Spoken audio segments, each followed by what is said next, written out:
your mitochondria are your friends. What they need is just like you need a safe place to live. Okay. They are usually not broken. I think that's the biggest lesson of Bob to me is that you do not usually have a mitochondrial disease. Hey there, this is Ari. Welcome back to the Energy Blueprint podcast. In this episode, I am speaking with my friend, Dr. Eric Gordon, who is coming onto the podcast for the second time. Dr. Gordon is, in my opinion, one of the most brilliant minds out there in the field of treating chronic illness. He's been in practice for over 40 years in clinical practice, and he's also been involved in a huge amount of research related to treating and curing chronic illness, especially complex chronic illness, the type of complex chronic illnesses that leave most other doctors stumped and really have no idea what's causing it, what's going on, what the diagnosis is, how to treat it. This is really Dr. Gordon's area of expertise. In my opinion, he is one of the most novel thinkers out there and original thinkers out there. I love the way his mind works, and I love the conversations that I have with him. Every time we do a podcast together or have a conversation, we usually spend an hour or two separate from the recorded conversation, just talking and sorting through things. And we have wonderful, at times, a bit of debates. We have back and forths, we have slight disagreements, and we always find a way to reconcile our ideas. And again, I find him to be just one of the most original, novel thinkers and one of the most brilliant minds out there, particularly when it comes to treating complex chronic illness. So with no further ado, enjoy this conversation with Dr. Eric Gordon. Dr. Gordon, welcome.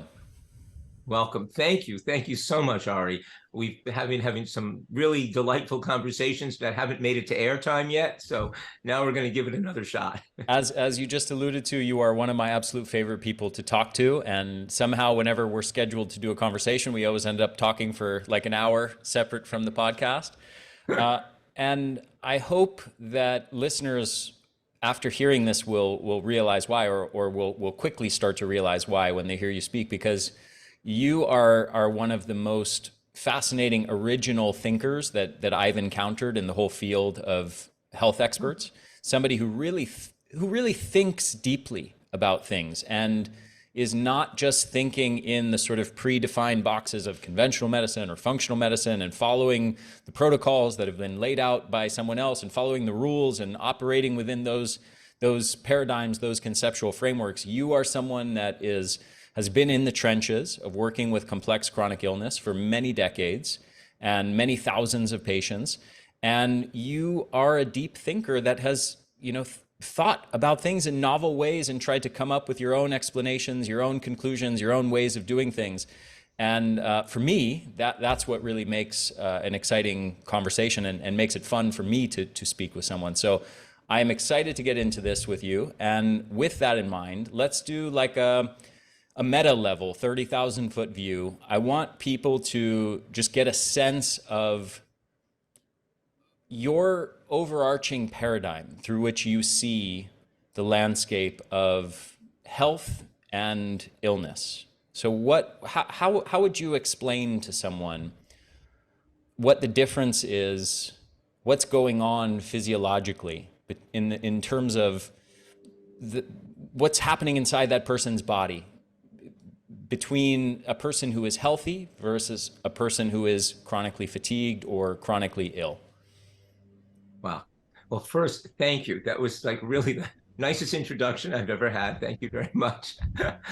I feel the same way. It's just so much fun to have a conversation with someone who, it's it's a fun, ping pong match of ideas going back and forth. And that's what makes life exciting to me is having a chance to share. And as you said, the question of what makes health, it's funny. When I started in medicine, I really wanted to go there. I wanted to go in how to keep people healthy. That was kind of like my, but that went away pretty quickly in medical school. It just like, it dried up and was killed. Because it was clear that nobody was teaching me anything about health. It was all about disease. Mhm. And I went down that rabbit hole of disease because it was interesting. It's intellectually fascinating and also very gratifying when you help people who are really sick, you know.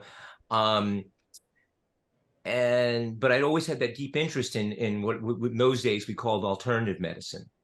So I after about 12 years of what I call regular medicine, hospital-based stuff, I went off and started my own practice and started with, like many people did in those days with chelation and thyroid and treating the gut and balancing hormones, and treating a lot of people who I had seen in what I call the regular medical world who had stayed, who had pneumonia or had their gallbladder out or, had some procedure. And, the surgeon was happy, you healed, but you still didn't feel well.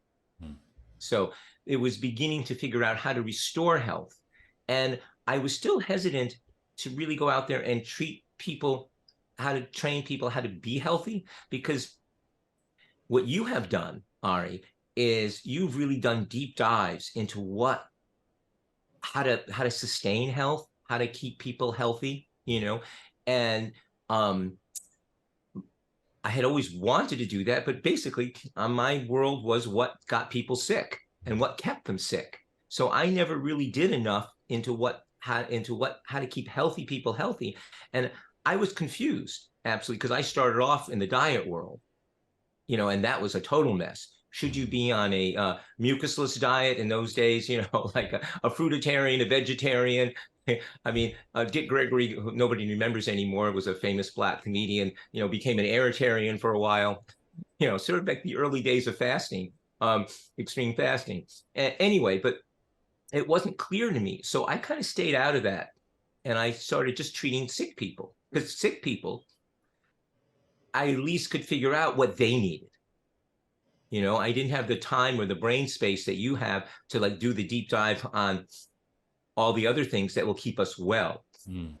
But what's interesting is that over the years, I have, especially the last 10 years, I have found that actually what really helps some of my really sick people is really, you just vary it a little bit and it will really help really sick, really well people stay well.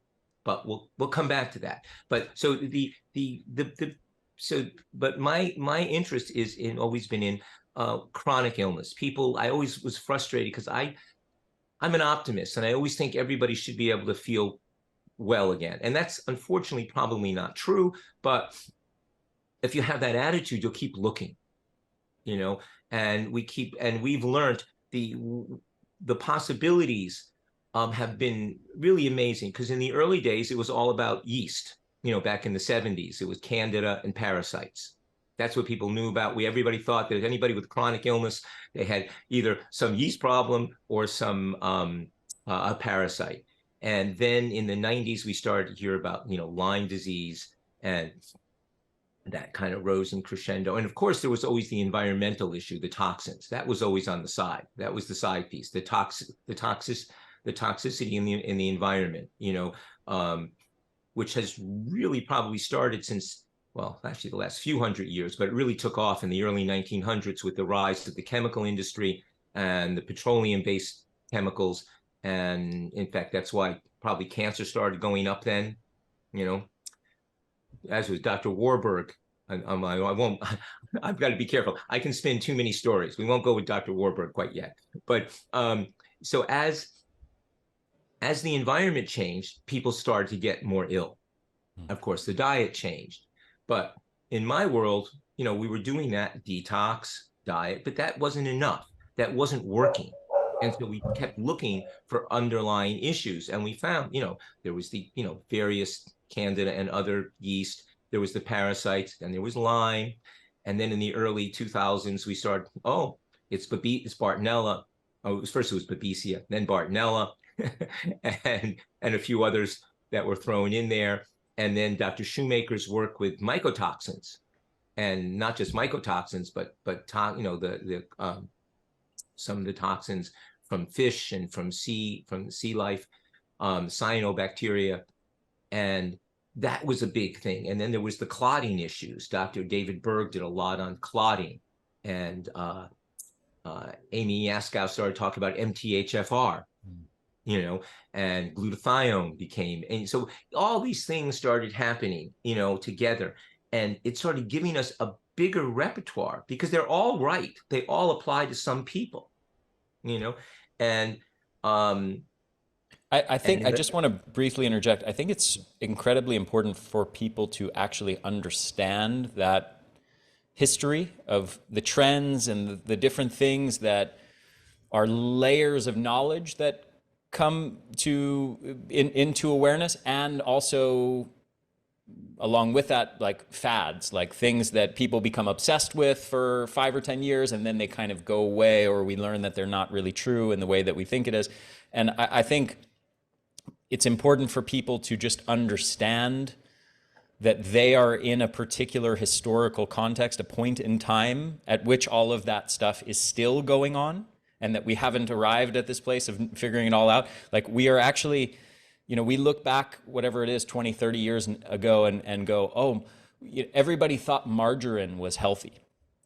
And everybody got rid of their butter. Butter was super unhealthy, and we all bought margarine, hydrogenated vegetable oil, which all the so-called medical authorities and the scientific consensus, quote unquote, all told us that margarine was really healthy for us, and it was heart healthy, and it was going to prevent the heart disease caused by butter. And of course, now look how that played out. And I think it's important for people to understand that they are, right now in this moment, in a particular point in time in the historical context of all of these ideas and layers of awareness coming into, you know, insights coming out and mistakes. And yeah, well, because the truth value of all these things is not absolute.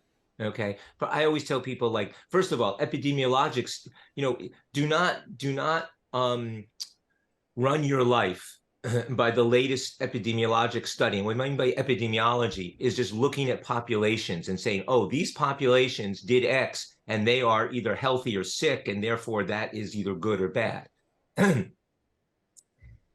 It's just, that's what's made such yo-yoing, and why so many people are feel crazy about what to eat. And we have to go back to the basic science. You know, we can get an idea. The epidemiology can guide us to look somewhere, but you need a lot more work before you decide that some diet is the perfect diet. Because besides that, there's no perfect diet right off the bat. It just depends on your body. There's bad diets. We can all agree on what a bad diet is, which is basically what most Americans eat. yeah, Okay. and, But and it's simultaneously the case that the opposite is true also. We also need to be wary of doing scientific experimentation, looking at things at the mechanistic level, and then extrapolating out of that. Margarine being a great example of that, saying, hey, butter, the saturated fat, causes heart disease, therefore we created this butter-like substance that's artificial but doesn't have trans fat, and therefore will be heart healthy since it doesn't have saturated fat. Yeah, and similarly with, like, hey, these extrapolating from the mechanism levels. Insulin is a fat storing hormone, and carbs spike insulin. Therefore, carbs are the things that regulate whether you're fat or lean, which of course we have lots of studies now showing that that is not true. But there's countless examples of where things seem logical based on mechanistic studies, but then in the real world don't turn out to be true. Well, that leads us to one of the things we've been meaning to talk to, and I know you're going to go into a deeper dive with the man himself, but Dr. Navio's thinking, because so let me just, one of the things one of the parts of the baggage of, well, the alternative, which has now become the functional medicine world, which I think functional medicine misses a lot, unfortunately. Functional medicine is stuck where I was in the 90s, thinking that, you know, diet, exercise, your gut, your thyroid, you know, your hormones, and your emotions are the whole thing. And they are, until you get thrown off by a toxin or a bug, you know, then that story shifts. And that's the people that I deal with, that when that story shifts. You deal more with the people who are thankfully in the continuum of fair health, who want to be healthier. Though you like I said, your breath work, I really was so impressed that you actually had that 7 course or 7 week part of the course for people with chronic fatigue, because most people don't understand how different an animal it is once you've gone off into chronic fatigue. Yeah. That where the things that normally help you backfire. But Right. anyway, so Dr. Navio, um, look, so part of the functional medicine and alternative medicine world was antioxidants. Okay, because that's another great example. It's clear from studies that reactive oxygen species, which mean having an electron that's a little too happy to join somebody else. Okay, if in your cell causes damage. Now, it's also how your body generates energy. So you don't want to shut it down completely. But we thought that antioxidants in the 90s and the early 2000s were the panacea. If you got enough antioxidants in you, you were going to be healthy. I actually think that there's still probably roughly, I'd say 80-90% of functional medicine practitioners that are still largely operating in that paradigm. Yeah. And it's just, and the thing that got me really confused was, I started seeing, as what happens, you start off and God is good and universe, whatever your stories are, you get, you start helping people, and then hubris, you think you know what you're doing, and then people come who you have no idea because they're sicker. And that's kind of what happens when you're in this field for a long time. You just see sicker and sicker people. So those first tricks or things that work start failing. And but in the early days, the antioxidants and some of the mitochondrial support medicines, supplements, the CoQ10s, the ALAs, the alpha lipoic acid, they're really good, but they help. But when people get sick, to the point, what I call sick is people who are chronically ill. You've had something, 6 months later, you still have it, then it's kind of chronic. And then your body has shifted somewhere, and we have to work on that. But they would come in with shopping bags and sometimes literally boxes. I mean, often boxes of supplements they were taking, and they were taking them. It wasn't just boxes. The desire to get well, especially in successful people who were well before. These were high functioning people, and suddenly their lives were not there. So they read everything and went everywhere, and they collected supplements, and they weren't helping them. And that always bugged me. I mean, I didn't understand, what was going on. And then somebody sent me Dr. Navio's paper in like 2013. And it was like a light bulb went off, explaining that, the mitochondria aren't broken. See, that was the model we all had. And and I think that's still, unfortunately, the model I hear over and over again. Yeah. People think the mitochondria in chronic illness are in a disease state. And most of the time, occasionally there are people who will stay sick long enough where they'll knock out a mitochondrial gene or a nuclear gene that controls some of the mitochondrial function, and they will have a dysfunctional mitochondria. But most people, their mitochondria are just responding to a danger signal. And that's basically what the cell danger response is saying, is that your mitochondria not only make energy. I know you've spoken about this before. We all learned about them as the powerhouse of the cell. They make energy, and was always my model. And what Dr. Navio accumulated, not just his, multiple people's research. I mean, that's what makes him great, again, is his ability to take in lots of different people's ideas and synthesize them. Okay. And the idea that the mitochondria were actually our immune sensor. They just sense, and they sense change. I mean, danger is a nice way to put it. But they sense change. And sometimes it rises to the level of danger. And sometimes it's just, oh, we have to shift a little bit. When it's shifting a little bit, one of the really interesting things is the mitochondria make ATP.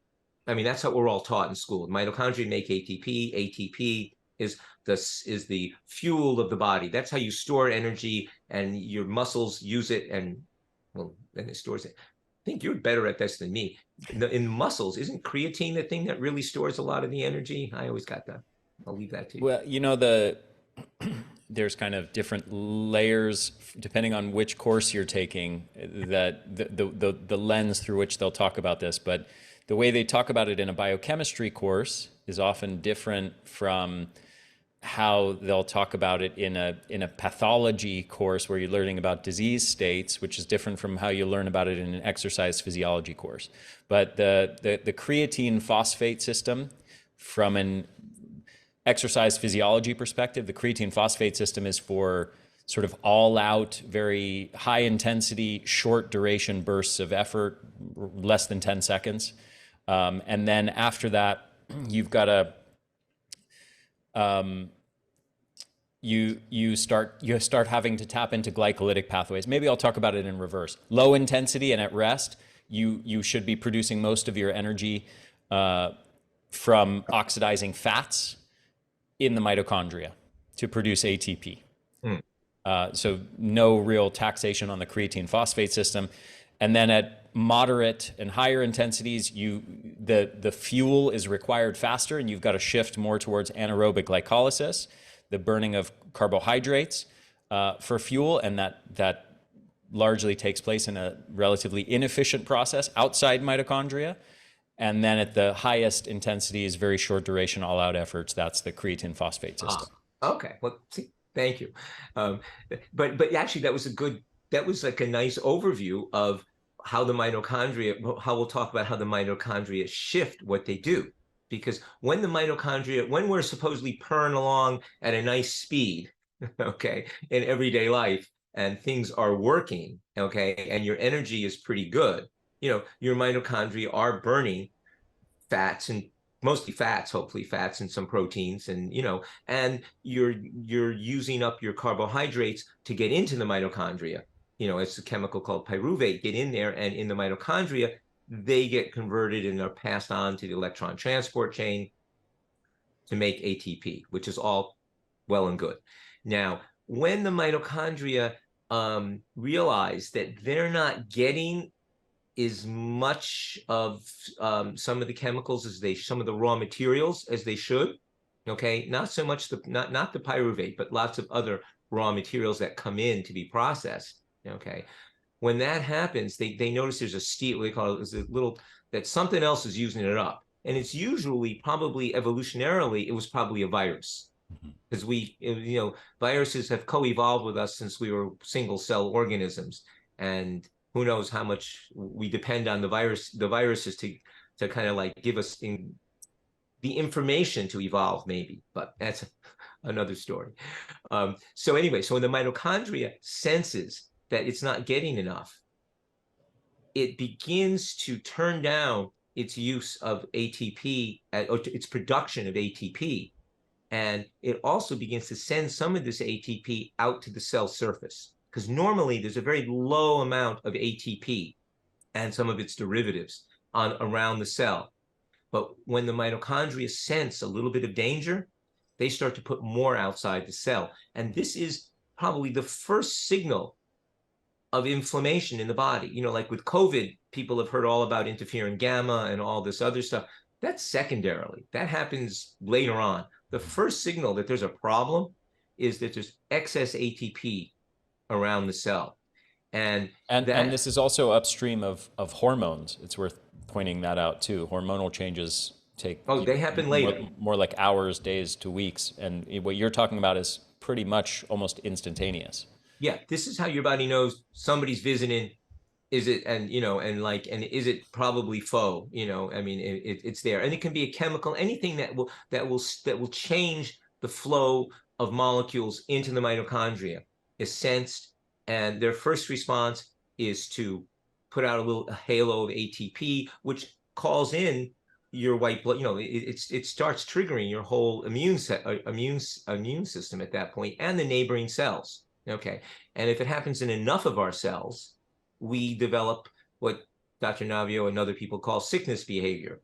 which is probably a very evolutionary conserved way of keeping us from infecting everybody around us, because it happens even in single cell organisms. If they sense that there's a virus in there, they no longer will clump together. They'll split apart Oh, and they'll interesting. go away I from didn't know the that group. layer to the story. Yeah, yeah, it's a fascinating. I mean, that's what's so interesting about Dr. Navio's thoughts, is because of his deep interest in evolutionary biology. That's always a check to see if your good ideas really hold water in biology.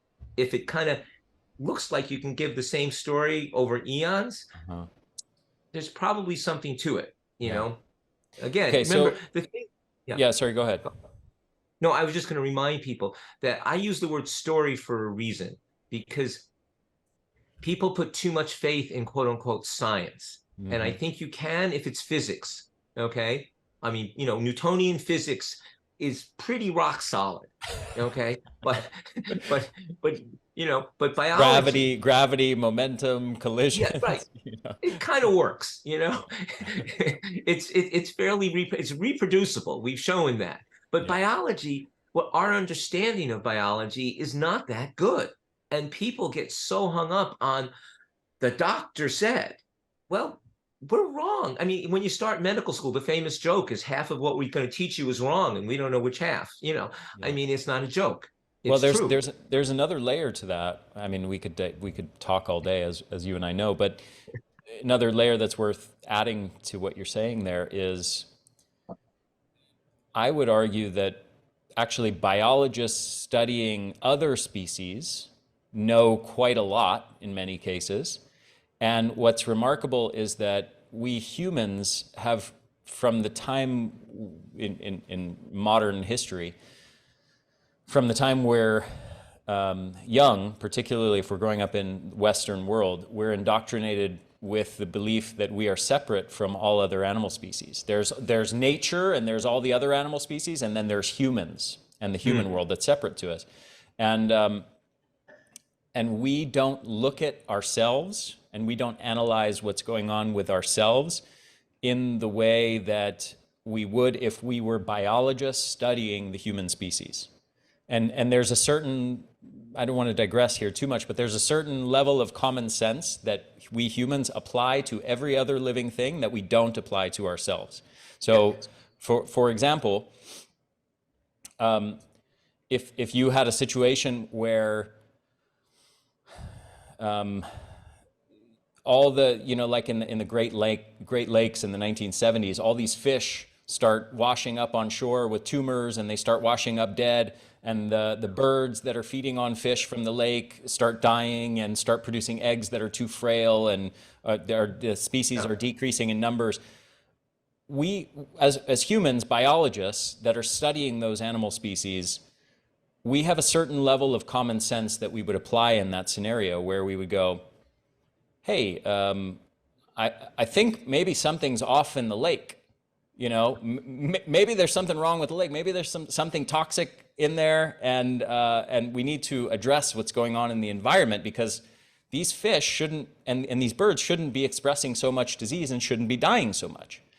And yet, if we were to apply the way that humans think about humans to that scenario, what we would do is we would set up little hospitals on the shores of the lakes, and we would start administering drugs to all the sick fish, and we would dump drugs in the water. We would study the biochemistry of the different disease states that are going on in these fish, and analyze the tissues of the tumors, and we'd say, we've found the solution. It's this biochemical that's being expressed too much, and we've developed this drug. It's miraculous. It stops this chemical from being produced, and therefore it's going to save all the fish. Let's dump this drug in the lakes, and set up these hospitals where we give drugs to the sick fish, and that will fix everything. So we've developed a very bizarre paradigm for treating our own health problems that no biologist would apply to any other species. Well, but again, this goes back to systems thinking again. Okay, is that so? We're saying is that medicine is basically battlefield medicine. Most of our advances in medicine have been from war. We really do great when we're putting people back together again. Yeah. And that works really well with the engineering approach, which is what you described. You have a problem, you fix the problem. Now you don't look really deep underneath because you know it was a bullet. You didn't have to look that far. I Yeah. mean, the fact that it was the war, but that we can't do much about. Yeah. But you know, but what you're describing is a system, and medicine never thought in terms. I shouldn't say never. That's not true. But we got distracted by the brilliance of our weapons, as Yeah. Yeah. It's sort a of great way of describing it. I just ruined Leonard a little Leonard Cohen line, but anyway, um, the you know we because we got so good at fixing things when we saw the cause, we started thinking only in terms of A causes B, and Yeah. we don't go back and what's causing A now when it comes to us, and then our financial, now we can blame big pharma, but it's true. That is true that all the money and all the brains work that way. We Yeah. have trained people to work that way. If you want to do a grant for a study, you better have an A causes B, or you're not going to get funded. So, you are absolutely right there. And so, but again, that's the problem of one of the issues of human biology is that we don't look as a systems view, even though people are talking about it now, but it's still not really happening much. Um, and the other big issue is that we do studies on mice that don't look anything like a real mouse anymore. I mean, they're so genetically modified or inbred and modified Yeah. that we can learn A causes B. But what really happens in the system is different. And also, we're not mice. Yeah. Remember leptin? Leptin cures obesity in mice. Doesn't do much in people because we're different. We Right. have similar systems, but we're different enough that you can't learn too much. So, Right. but I'm going to be surprised myself. I'm going to go back to the cell danger response. Linearity is not my strong suit. If you So didn't, so let's go high. Let's tie a nice little yeah, bow on everything that you've yeah. talked about here, and just say super succinctly, if you were going to summarize in a sentence or two, what is the difference between someone who's healthy versus someone who's ill? They're in balance. Oh no, but actually both are in balance, I should say. Is their mitochondria, okay, are functioning as though it's safe. Mhm. Okay. So safety and danger is the thing. And there are safety signals from the brain and there are local safety signals. Okay. And if the danger signal is loud locally, like if you broke your arm, okay, it's a loud danger signal. Okay. That is very hard. Until that heals, you're not going to be able to turn off all the inflammatory changes that are happening in your mitochondria and in your cells until that heals. But after it heals, you still need your brain to be able to turn off the danger signal because that can get stuck on. Right. So chronic illness is when the danger signal somewhere is stuck on. Hmm. Okay. Health is when you get back to a peacetime, an arm, like things are copacetic. It's okay. Your mitochondria are busy sensing, and they can, because remember, you've got trillions of cells. So we're not, the thing we have to remember is that these mitochondrial things can happen just in your liver or just in a small part of your liver. That's how you wind up with chronic illness. If these happen throughout your whole body, well, at the same time, you get septic. You can die. You wind up in the hospital. But chronic illness is when these things are happening in small portions of your body. Some brain cells, some liver cells, some kidney cells. What we have to realize is that we're not a monolith. Okay, we're a mosaic. Mm. Okay, so we have cells that are stuck in various forms, in various states of this cell danger response. And if we're really healthy, we get to turn most of them we get those cells to either die or revert back to normal. When we stay sick, some of those cells stay stuck in one. Dr. Navio's created 3 stages of that. And in the first stage, there's a lot of inflammatory noise happening. In the second stage, there's a lot of growth happening. So that's when you get things, you can get like, atheromas, like calcifications in your blood vessels and things, because the cells there are going a little bit of inflammation. Then they get stuck in this, like, oh, let's keep making more cells. cancers are stage or a CDR2. And then the CDR3 is when the cells have repaired and now they have to restore cell to cell communication. Okay, because when the cell goes into the CDR1, one of the first things it does is it hardens the membrane. It stops receiving information as well. Okay, and that's where people start noticing, like, their thyroid isn't working or the hormones aren't working as well, because some of their cells, not all of them, some of their cells are not responding to the information. And in CDR2, that's still happening a bit. CDR3 is when the cell is learning how to become part of its local environment again. Okay, So, and so go it's ahead. it's it's important to, I think, for people to understand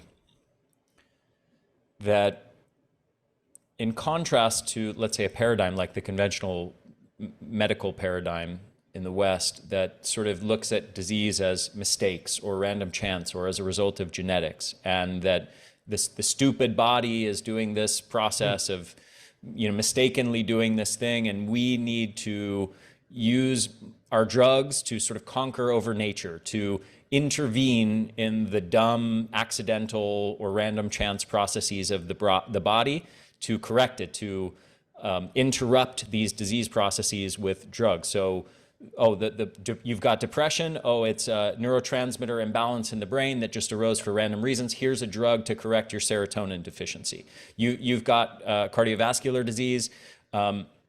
Here's a drug to lower your cholesterol that your body is mistakenly elevating that will interrupt it from generating atherosclerosis. You've got high blood pressure. Here's a beta blocker to change, or something that acts on the hormones that act on the kidneys to change retention of water and salt and potassium so that it changes your blood pressure, because the stupid body is misregulating blood pressure.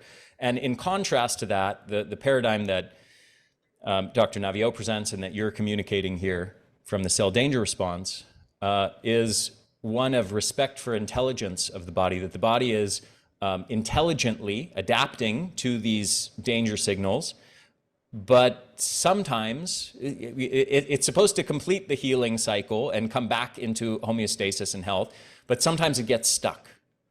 So talk to me about, like, self-defense, the body's self-defense, and how and why it might get stuck in that Well, position. this is me, not Bob. Bob is Dr. Navio. Okay, this is my story. Okay, because it's the one I use to think about things. Is I call it the neurotic tendency of the body. Okay, because we're all neurotic. I never met a normal person yet. Okay, and I said, but 40 years just listening to people. We're all weird in our own way. Okay, but and what happens, we work on patterns. Okay, we're a pattern recognition, our brains are really good at pattern recognition, and we're really good at creating pattern. Okay, and what happens is that the system, you get stuck in its loop, and it stops communicating. So when you have chronic illness, part of your cells are not communicating with the rest of the system, and it's like I said, it's like a bad relationship. You hit a subject that, if you talk about, it's going to be ugly, so you stop talking about it. And that's what parts of your body do, essentially. They stop communicating optimally with each other. And so then you have organs that are no longer working as a team. They're no longer working optimally, So, and the question is, how do you restore this? How do you what's the therapy that's going to get the parts to talk about? Mhm. And on here's where another little divergence. Dr. Navio would like us to heal the way that you would like people to stay healthy, which is sun, earth, healthy food, good water, just sending the messages that are through nature is safety. Okay, I mean, that's it. I mean, again, animals go into these states, or actually amoebas or small little plankton, tiny fishes. If they get into areas where the water is polluted, they'll, like, go into this, like, half dead state. Okay, especially when the organisms are really tiny. They get the fishes, no, but so there's some shrimp that are so small they can do this. They just like shut down, sort of like people with chronic fatigue on some level Yeah. shut down where they can't function. Their function is very limited, but they're not dying. It's Feel it's like like what? it's like in a way analogous to hibernation in the Yeah, sense that yeah, you're more absolutely. likely to survive a harsh environment if you sort of turn down the engines and go into a mode where you're not allowing so much communication, you're not allowing so much environmental inputs, you're kind of shutting down the systems. Exactly. And that's what chronic illness kind of is on some level, is shutting down. So, and the way that these single cell organisms come back is when they get signals that the water's clean again. But they Uh-huh. need multiple signals that the water's clean. Not just one little signal won't do it, because if they just got one, nature can fool you. So they need a lot of signals before they get safe, just like us. Mhm. You know, just somebody who slaps you around just because they give you a big hello one day, you're not going to be really relaxed. So it's we need a lot of signals. Your body needs a lot of signals. So in Dr. Navi, in what I could call his he calls it salugenesis, and it's the worldview that I would love to be, is that if we, and it is true, many people will heal if given the right environment.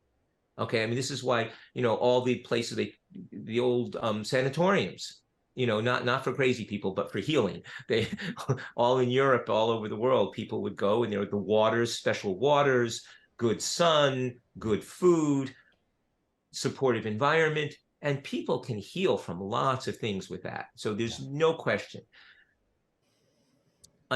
Unfortunately, I believe that our world has become so toxic in the last 40, 50 years that it's still important to do all that. That's critical to create a safe environment and make sure that the diet is clean and healthy and you're getting exposure to sun. You're actually touching the earth now and then. That's pretty amazing if you can do that. Be part of near a tree. I mean, these are the signals that our body needs. Okay. And they give safety signals. But as I said, if the local organ is still really screaming, those aren't enough. Okay. That local noise will still be sending things back. And I said, your brain isn't that smart. It goes into pattern easily. And I said, if you ever wondered, look how hard it is to change a habit. We are creatures of pattern. Um, Give a message of hope, Eric. oh, Otherwise, I'm going to have to message of censor you hope. for creating too many Well, nocebo effects. okay, yeah, no, I mean, it's always, I always joke about that, because when I was younger, when was it, in the 90s, I worked with Norm Shealy for a year, and Norm was very big on positive affirmations, and I've always been like, I don't want that much. Anyways, talk about my psychology. I was always afraid of them. I don't want that much power, but but it's true. Yeah, there is always hope, because I mean, that's what we do. We offer hope because you can usually find your way through. People don't have to be healed completely. I worked on cars when I was a kid. People are much easier than cars. You got to do perfect. People, you just got to get close, because the healing mechanism works. Mm-hmm. So even if you can't be in the perfect environment, if you just take away some of the noise, Mm-hmm. it helps. Yeah. Okay, you do what you can. Nobody, I mean, not many of us get to like be, lying on the beach or lying in the woods, and like relaxing and being fed, because when you're really sick, you don't have the energy to do it yourself. It's not like you can just go into the woods and go, I'm going to go camping for the week. It doesn't work. So you have to do what you can. But all these pieces matter. But then what I have found is that it's like pickup sticks. We just have to find what pieces what's keeping the inflammation going. Like one of the big things, as we talked before, went the candida, the parasites, the Lyme, the blah, blah, blah, blah, blah. Well, the new one in the last 5-7 years has been the mast cell activation, which is really just saying your immune system is pissed off, Mm-hmm. as an aside. But for some people, lowering that load at the same time, lowering the chemicals or whatever is stimulating their mast cells, and also giving them, using medicines or herbs to suppress, to quiet them down, to allow the body to reach a point that it feels at peace, so it can reestablish control again. Okay, so the mast cells can learn, And maybe you'll knock off some of those mast cell clones that have been really upregulated. Because that is the cool thing about the body, is that when cells are making noise that's unnecessary, sometimes we can learn to just let them die, because many of our immune cells that are stuck creating noise in our system, and I won't go into the details because immunology is a black hole of information. Okay, because we keep finding another chemical and another signaling molecule every day. It's just and another type of immune cell. I mean, that's the thing. We started off with mast cells, monocytes, macrophages, and T and B cells, and now we have lineages of all of them that go off to 4, 5, and hundreds in the T and B cells of lineages. So but luckily they're all in a dance together, and that's the hope. Is life is about balance and dance, and you don't have to fix everything. That's what I really encourage people to remember, is when you're sick and you feel hopeless and helpless, small changes, you don't know how your body is going to amplify them into good information. Okay, because that's possible. And the sicker you are, I think you have to look harder in finding out what I call what's on top. Because you can have, if you test, you can have a million things.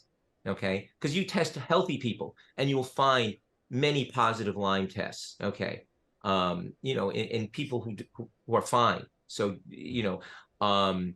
and parasites, and because we can live with these. These are not death sentences. The issue is your immune system is imbalanced and not able to keep them in place. Sometimes we can eradicate some of these bugs from our immune system, but most of the time, we're not a sterile environment. We can live in balance with these guys. But if there's something that's screaming danger all the time, then we can start reacting to things that are only mildly annoying. Well, like I said, if your immune system most of the time probably is working as a fairly reasonable 25 or 30-year-old. But when you start to get sick, it starts to regress. And many times it winds up like a 3-year-old or a 5-year-old, that it just screams. If it's hungry or tired, it's just going to scream. Okay, you're not going to have a lot of rational conversation about why and what you can do about it. It's just screaming. And that's what we have to do. We have to find the insult to your body that's making it scream. And once you take that away, the rest of the system can come back into place, with healthful environments. And like I said, the breath is probably one of the best places to start, because most people can do that. A lot of the other things are harder. But it's always maintaining hope and keep looking, because when you go to, around here, everybody goes to Stanford or goes to Mayo, and they're brilliant doctors, but they're useless because they won't do anything unless you fit in the box. If you happen to, it's fine to go there, because sometimes you do fit into their box. They'll be able to diagnose you with an X and maybe give you something that will quiet down the noise in your body. And then when you go back and you do the things that will bring health, you'll be fine. You'll go back to health. That's really cool. Unfortunately, people with chronic illness it doesn't happen that way, because chronic illness is multiple factors going wrong at the same, or going slightly wrong at the same time. So the symphony is off, and they have a tin ear. And today what's happened in medicine, so people should understand, is that you can't, if you're in a major hospital, you can't do something that has not been approved for that thing by usually the FDA, or if not the FDA, at least the hospital committees, which usually want the FDA to approve it. Okay. And that, you don't need FDA medicine most of the time, and you're not going to get anything. It's very, very, very frustrating, because these people often know solutions for you, but because it's not in the book, they literally can't use it. So And but luckily, COVID, I think, might change that in about over the next 5 years, but it's going to take time because the long COVID studies, they're just beginning, and they're studying. They're not treating anything yet except POTS, except the postural orthostatic tachycardia, and a bunch of other kind of more foolish medicines that they're using. But they will. I really believe they will. And By the way, that's my message of hope, is that I think um, that there's enough. I've spoken to some of the people at UCSF who were involved in their early long COVID work, and they're really dedicated, good doctors. Okay, they're from the academic world, and so they're a little limited in what they'll look at, but they really want to help, and they have enthusiasm, and maybe the government keeps giving, they'll actually have money and they'll help people. But I'm sorry, we kind of digressed a little bit. You need a success. If you look, hit me again, and I'll try to be succinct for a sum up. let's circle back to the mitochondria. So Okay.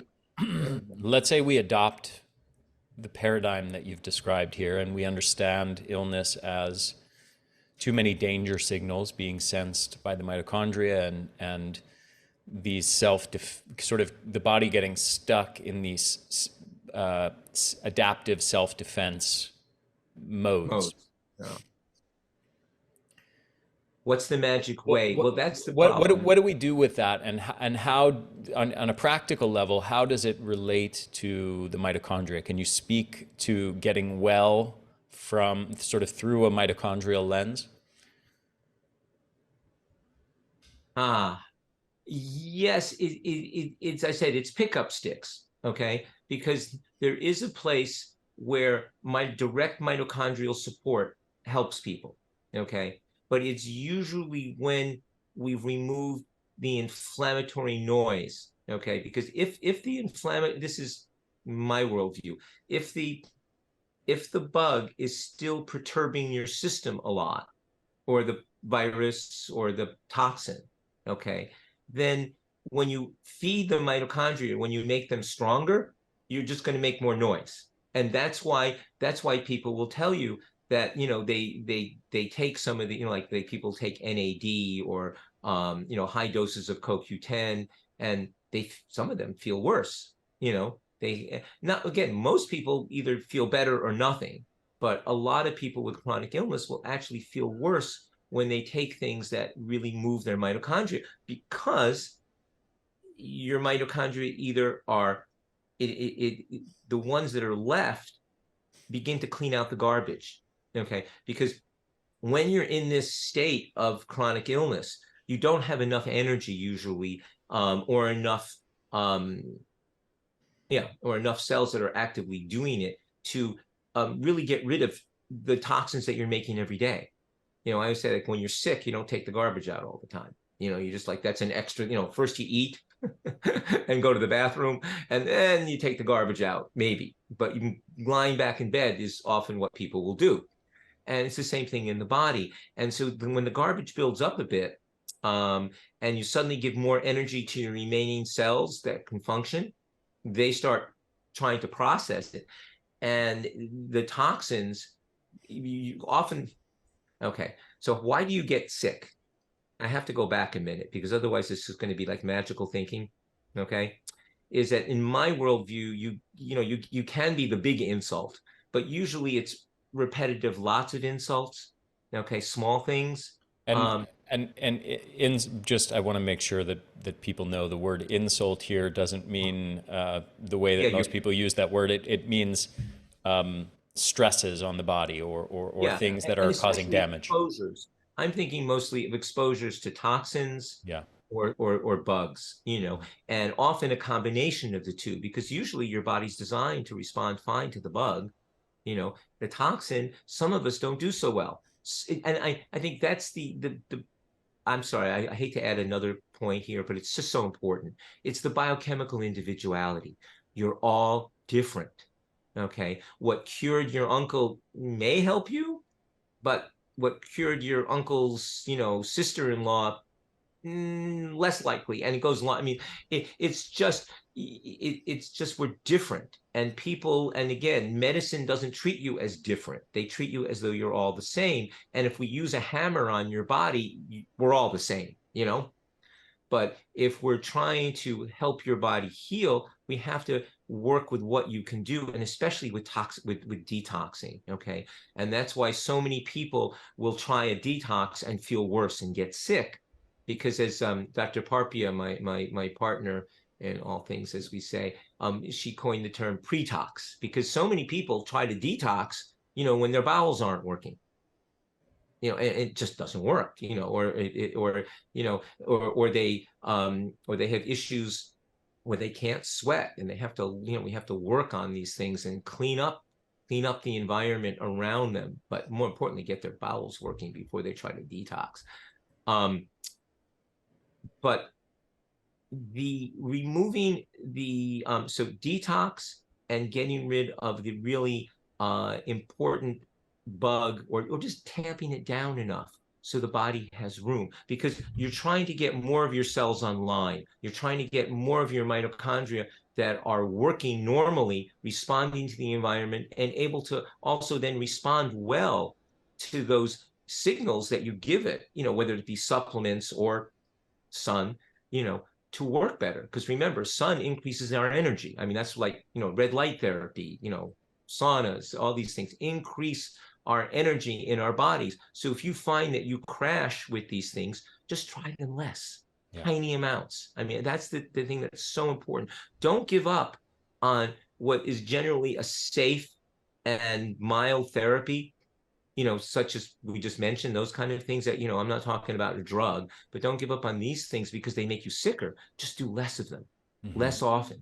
Let your body begin to accommodate. Again, it's when you change quickly, the body reacts. It might not be safe anymore. When you're healthy, okay, and not even healthy, to be fair, this is why I call back to the psychology. People like me who have a little ADD, okay, we like change. I like different. My body responds to different with aha. But many people, okay, don't. Many people prefer order. They need things in a certain order. They need their days structured, and then they feel safe and good. And if you're like that and you're chronically ill, you have to have respect and not try to do too many things, because any change, your brain, forget about your mitochondria in your cells, the mitochondria and the whole brain, the higher level controller of your immune system, that's what you feel safe. Okay, you feel safe if your desk is clean. That's good. So make sure that your life is like that. Don't try to shift what don't do too many new things. Go slow. Respect your fear. Don't give into it, but respect it. I think that's so important, that people really respect who they are, what it is their body can tolerate. There are many people who are ill are athletes. Well, they're a different kettle. I mean, I don't think people like you realize how the rest of us are. Like, you can work out, I don't know how many hours a day, or do whatever, and like, I'll, 20 minutes, and my line is, then when's lunch? I'm tired, I'm done. I mean, we're different. And we have to respect that. And that's a big part of the healing journey, is finding, is you have to be brave enough to try something. Because I know people hit that point where trying anything is scary, because I did it and it made me sicker. But doing nothing, unfortunately, generally doesn't work if you've done it for a while. I'm not all down with doing nothing for a week or two. But if you've been doing it for 6 months, it's not going to be a winning strategy. You have to try things, and you have to keep open. And so, getting back, your mitochondria are your friends. What they need is just like you need, a safe place to live. Okay, they are usually not broken. I think that's the biggest lesson of Bob to me, is that you do not usually have a mitochondrial disease. Dr. Navio is an expert in mitochondrial diseases. That's what he studied. Inborn errors of metabolism is a fancy, anyways, is a set of them, but he in mitochondrial disease in general is his area of expertise. And what he found was that most of the people with chronic illnesses didn't have mitochondrial disease. Their mitochondria were working in the normal fashion, but they were stuck in one of these, in this cycle where they're either creating too much inflammation, they were creating too many new cells, or they weren't communicating. They were, and they were, well, actually, the mitochondria weren't communicating. Also, the mitochondria don't communicate, which is another story. They actually change shape, but they go from connected spaghetti-like things to like what he calls meatball, like really separate.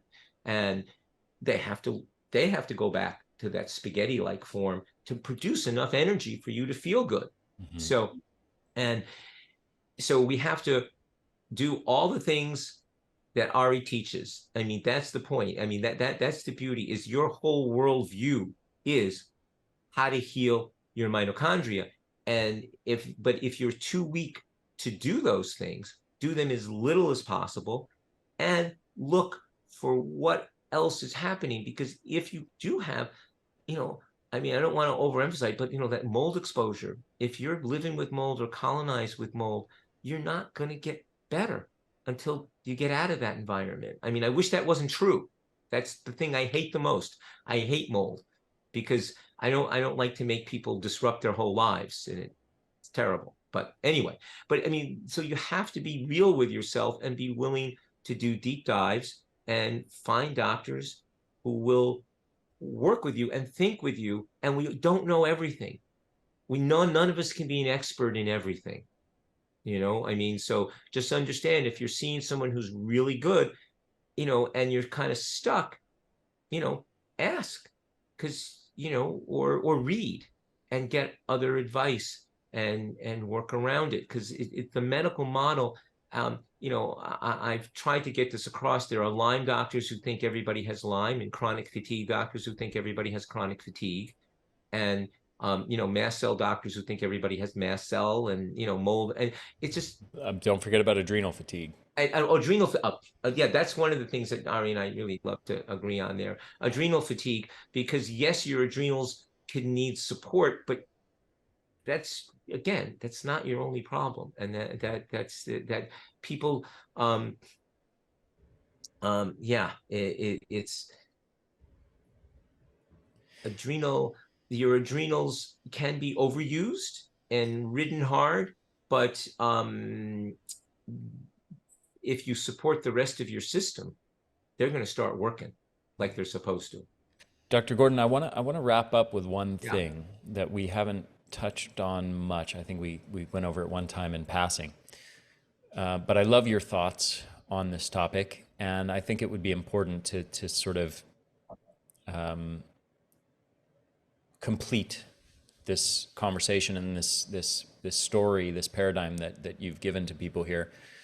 And I would like to talk to you. I would like you to talk about the power of the mind and intentionality and the placebo effect in this process of healing, and if you can connect it to the mitochondria and the story that you've presented here.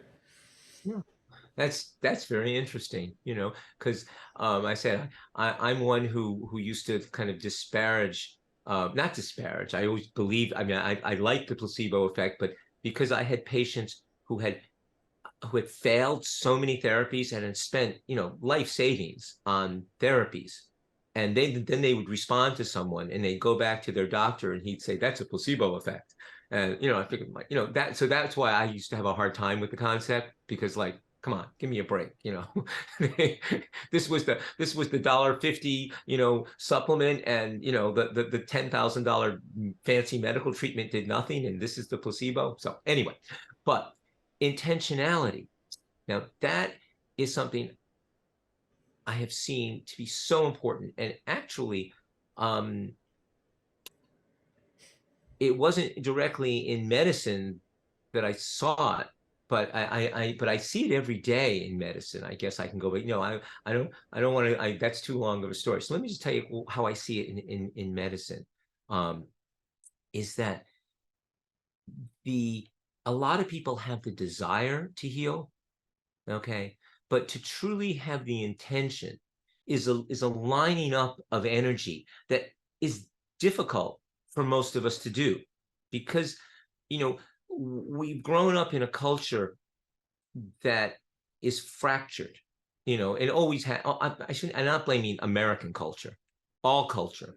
Okay. Once we left the tribal level, okay, then you have control issues. Okay. Because once you get more than, like, I don't know, 40, 80 people living together, then you have to have a lot of you start having hierarchy, and you got guilt because you got to take care of people. You lose you're not operating from joy anymore. You're operating from coercion on some level. It's unfortunate, but that's what happens. The duty to the other becomes not the person in front of you, but some concept, and then we start to coerce ourselves. And so being able to really line up your being is hard because there's lies in there. There are places where you wanted something that was good and you didn't do it. You didn't do it because people told you you would be bad if you did it. And in my worldview, there are sociopaths out there and really bad people, but telling them not to do bad things doesn't work anyway. and most people want to do good. Most people, they want to hold the door open for you. They want to help you with whatever they don't want to maybe spend their life serving you, but in everyday life, they want to do good deeds for each other. It's just a joy when people serve each other, you know. And when that is your intentionality, is working out of joy, is working out of desire to serve, I think that really allows health to blossom. And you have to bring that to yourself, because when you become ill, yeah, it's harder to serve, to really take care of other people. But then you have to bring that to yourself, okay? That place, and find that joy in you, which is, again, I always hesitate to tell people this who are, like, I remember how I feel if I have a stomach cramp. Tell me to have joy in myself, and I might want to slap you, So it's understand, but even in it, but if the suffering doesn't go away and you keep living, then yeah, you got to find something in it that you can, that you got to find that place that's quiet. Okay. I mean, you don't have to. You can just stay in the suffering, but I don't have a whole lot of options for you. You can stay in the suffering, you know, all the time, or you can visit the suffering, but occasionally give yourself places where you can just, you know, think of something that gives you joy. Okay. And I'm not talking about happiness. That's a whole different thing. But that the way I can feel joy is how I feel just when that look, when you look in a baby's eyes and you just smile, that's just joy. There's nothing. What are you going to get? There's no trading. There's just being. Okay. And it's the beingness that is, to me, the ultimate signal, that the body is safe. And so, I love that. I love that. I want to stop you because I want to end on that note because yeah, it's no, I know that. I want to stop you too, because I just think I would just kill it. let's stop there. Let's leave people with that because I think it's a really profound thought to think about is really getting back to that place without so much busyness, without so much stuff to do. Yeah. And I'll And it add, could be momentary. yeah, Remember that it's momentary. You don't live in joy. yes, It comes and goes, but tasting it, that tells your mitochondria at your core, okay, that it's safe, and that will help them heal and stop defending you against what they don't need to defend. yes, Okay, they're exactly. fighting. They're fighting.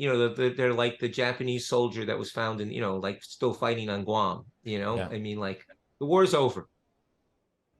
There's a book that ties into what you're talking about that I want to recommend to people. It's a little bit esoteric, so it won't necessarily appeal to everyone, but I want to mention this because it ties in nicely with what you just talked about. Let me find the name of it. I have it on my bookshelf, but I don't want to go searching for it at this moment. It's by a a French spiritual sort of meditation teacher named Daniel Odier. Odier is how you spell his name, Odier. And he's written a number of books, which are excellent. Two that I want to recommend. One is called The Doors of Joy, 19 Meditations for Authentic Living. And the one that I really want to recommend is called Desire, The Tantric Path to Awakening. And the word tantric will scare off a lot of people in that title, but it really actually, what's described in this book are essentially micro practices about getting more in touch with the presence of your sensual experience in life. That doesn't mean sexual experience. It means the sensual experience of when you drink water, don't do it mindlessly, like actually really feel that water going into your system, have a visualization of these molecules of water filling your cells, hydrating your cells functioning well. Take some moments to just feel that. And it's presented as practices very much in the way you just described this is not meant or implied to be your way of being at all times during the day. You're going to go back into thinking mode and your ego is going to go into what needs to be done, what needs to be fixed. That's very normal and from an evolutionary perspective, obviously evolved for an important reason because it's adaptive, which a lot of people forget. But these tastes of these micro practices to come back into just presence of the sensual experience. When you drink water, when you take a breath, don't just breathe mindlessly, take a couple breaths and imagine millions of little smiley faces filling your lungs, and those smiley faces of oxygen now going from your lungs into your blood and then filling your body and flooding your body with this tingly sensation. And now your cells, your mitochondria turning on and producing more energy, your brain, your heart, your liver, your intestines, your muscles, all these mitochondria now producing more energy as a result of this breath. If you just take 5 or 10, 30-second micro practices like this throughout the day, I think it's a really profound way to inject some safety signals into your day, and it's free and it's easy. And thank you. That's beautiful. That's so.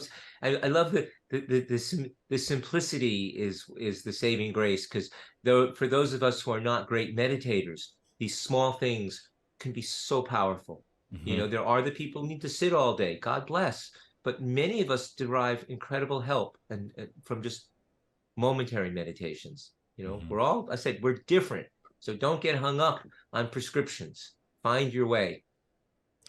Dr. Gordon, as always, it is an absolute pleasure to talk with you. I always come away feeling smarter and more knowledgeable. And no, in all seriousness, every time I have a conversation with you, I feel like I learn some new things, I gain new insights, and it helps me sharpen my own views on things and my own paradigms and conceptual frameworks to just to play ping pong, as you said, with the way that you see things. So thank you so much. And to everybody listening, I hope you enjoyed this brilliant talk from Dr. Gordon. And Dr. Gordon, also let people know where they can follow your work or get in touch with you if they want to work with you. Don't forget, yes, gordonmedical.com. Just if you want to, I think if you go there and if you hit, I think it's info@Gordon Medical or something, and you can talk to Rachel, who is our new patient coordinator, care coordinator, and she can be really helpful if people have questions and to make sure we're the right fit, because there are so many great people out there, and we want to make sure that we're going to be useful in the world. But thank you again, Ari. Again, it's new ideas all the time, and going deeper. And I look forward to your interview with Dr. Navio. I just be like, oh, okay, then people will get he'll be much more linear about it and explicative. So I urge people to take a listen. Thank you so much, my friend. I look forward to our next conversation. Me too. Bye.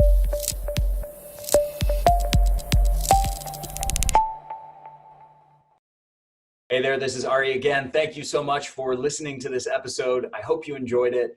If you did, if you found it valuable, please share it with your friends, share it with your family, help me get the word out there. Also, if you're on YouTube, make sure to hit the subscribe button and hit that little bell to get notifications every time we release a new video or new episode of the podcast. And if you're listening to this, make sure to subscribe to this podcast on iTunes or on your favorite podcast app. Thanks so much for supporting my work at the Energy Blueprint. I hope you enjoyed this episode. I will see you in the next